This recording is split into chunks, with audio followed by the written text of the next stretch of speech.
Okay, we're now going to talk about what effect a criminal conviction may have on your immigration status in this country. And let me begin by saying that either a visitor visa or an immigrant visa, like a green card, are both a privilege, not a right.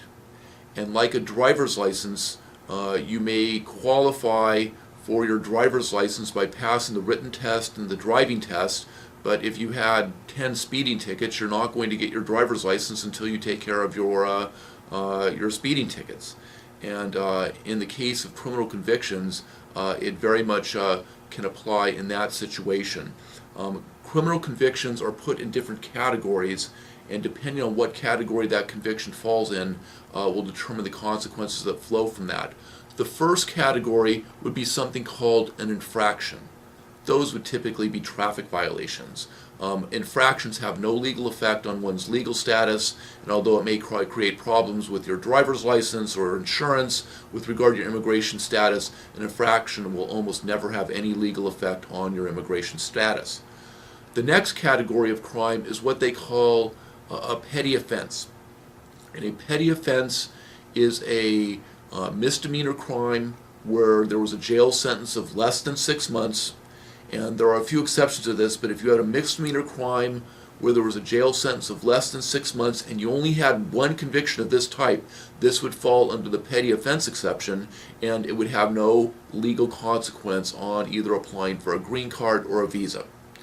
If you get multiple convictions, even if they are relatively small convictions such as shoplifting or something along those lines, that now becomes a very serious problem. And in those instances, you have to apply for something called a waiver to show an extraordinary hardship to your family to overcome the moral character issue that's created by having multiple convictions. The next level of crime is something called a crime of moral turpitude.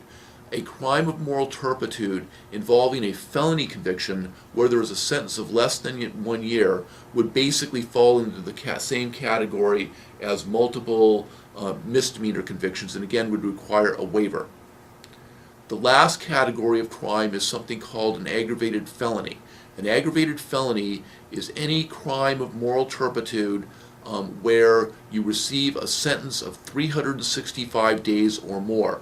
And it is a sentence they look at, not at the time served. So if you pled guilty to a crime, you received a 365-day suspended sentence, didn't actually spend 1 day in jail, and left that same day, for immigration purposes, you are an aggravated felon, and that is a catastrophic problem to your immigration status, and in most instances, there is very, very little that can be done to help you. There are some exceptions to this rule, but you would have to speak to me to see whether you fell under one of those exceptions.